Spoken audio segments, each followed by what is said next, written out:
Donc là, bilan du vendredi 3 mai. Donc là, il y avait le NFP à 14h30 qui était largement inférieur aux attentes. Donc c'est plutôt un bon signe.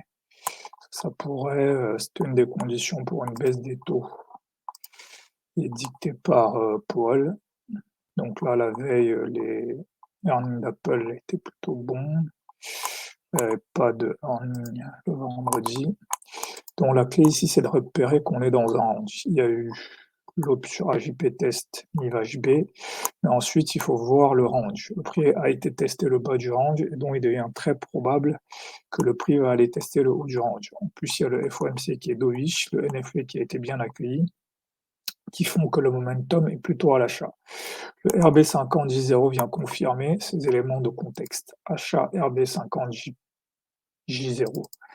RB50 J0, double bottom, vente aube sur AJP, test MIV-HB. Donc ensuite, abandon sur HASL, je me suis pris des SL, donc je ne fais plus de surachat, ça c'est pas bon. Sur confirmation niveau, en fait, 2 niveaux sur 3, c'est ok.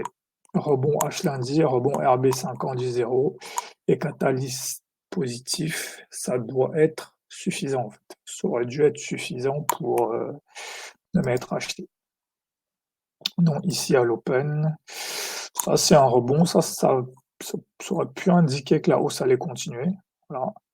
Ici j'ai acheté mais j'aurais pas dû parce qu'il y avait une news en fait. Il y avait une news ici à 16h, il y avait l'ISM Service, donc j'aurais dû attendre. Et donc là, ISM Service vente ici, parce que là, ça devient probable qu'on va aller au moins chercher AJP, voire MIV-HB. Ici, c'est pas une confirmation. Ici, c'est pas une confirmation. C'est là où c'est intéressant en fait. Si je regarde ici la clôture, ici elle est à 6,88. Le plus bas ici est à 7,88. Donc techniquement, j'ai pas mes 2 points en fait. Mais bon, là j'ai quand même un bear flag, donc j'aurais vendu. Donc c'est là où le marché est complexe. Ici, ça ressemble à une confirmation du break, mais pareil, ce qu'il faut observer là, en fait, c'est que si je trace mon retracement de 50%, il y a le retracement de 50% ici. Si je regarde ici, la zone de rebond, ça correspond au plus haut de la session US. Donc c'est ça qu'il fallait voir en fait. Et là, dès qu'il y a cette tentative de break à nouveau, elle est complètement avalée. La deuxième bougie réintègre NIV-HB ici. Donc à partir de là, voilà. Donc, si j'ai des signaux, ici, ici, achat, ici, ici, ici, ici. Donc à partir d'ici, je peux pas acheter. Voilà. Ici, si je m'étais pris des SL ici, j'aurais eu. En plus, ça, c'est un double bottom en plus. Non seulement c'est un rebond sur la zone des 50%, mais c'est un double bottom. Donc ici, c'était raisonnable de faire du surachat. Ici, pareil, achat, achat. En fait, à partir d'ici, le plus probable devient qu'on va aller rechercher cette zone-là. Parce que voilà, on a plutôt un momentum à la hausse. Et donc ici, on peut continuer à acheter avec pour target ici. Donc voilà, là.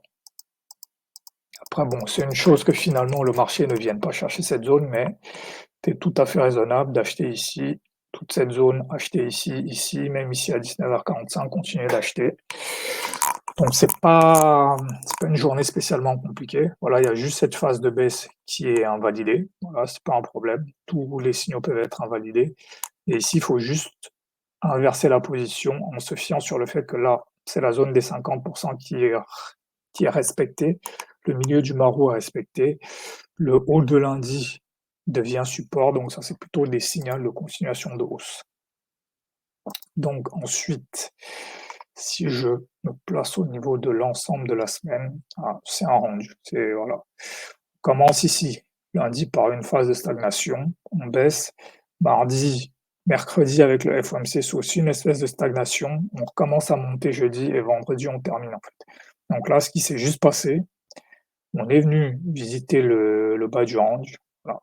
On n'est pas revenu visiter le bas de la semaine d'avant. On n'est pas revenu dessus. On est revenu visiter, on a formé un bas de range entre lundi et mardi. On a stagné sur le bas du rendu mercredi et à partir de jeudi, on a commencé à remonter pour complètement remonter, vendredi. Après là, quand même, il y a un signal intéressant, c'est on clôture, on clôture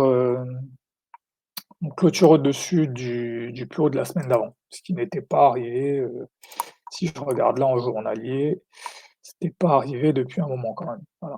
Donc là, ça faisait un moment qu'on n'avait pas, voilà, depuis au moins 3 4 semaines, ça n'avait pas eu lieu. Donc là aussi un truc, c'est que pour moi, on était dans ma vision, on est dans le même schéma que le mois d'octobre et je me rends compte que j'ai peut-être pas la bonne vision de ce qui est en train de se passer. Ce que j'ai fait, c'est que mon idée, c'est de regarder le cycle des élections, en fait.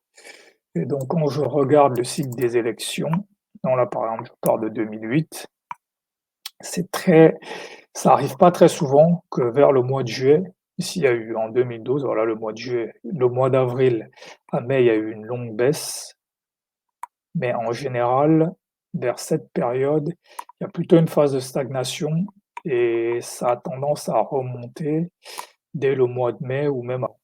Donc, mon idée qu'on va avoir une longue baisse est peut-être pas, j'ai peut-être pas la bonne vision. Donc, il faut vraiment que je reste ouvert à l'hypothèse que l'on pourra avoir un rebond direct. Mais bon, de toute façon, c'est juste une opinion, c'est pas un trade, mais là, il se peut que ce soit une continuation. Donc voilà, bon, pour voir ça plus large. Là, ce premier round, donc globalement, on reste, voilà, il y a eu ce breakout, voilà, ce plus bas hebdo a été breaké et globalement, on reste en dessous de ce plus bas hebdo, en fait. On reste en dessous de cette phase de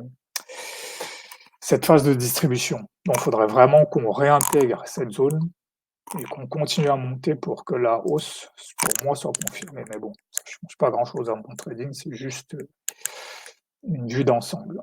Donc voilà. Donc, s'il y a un truc important sur lequel il faut que je commence à mettre l'accent, c'est de trader correctement ces journées directionnelles. En fait. Par exemple, celle-là, je ne l'ai pas très bien tradée à la baisse et celle-là non plus à la hausse. Il y en a peut-être une ou deux par semaine et il faut vraiment pas les louper. Voilà, par exemple, ici, c'était le 25. Il faut vraiment que je commence à avoir des signaux clairs pour trader correctement ces journées directionnelles. Donc voilà.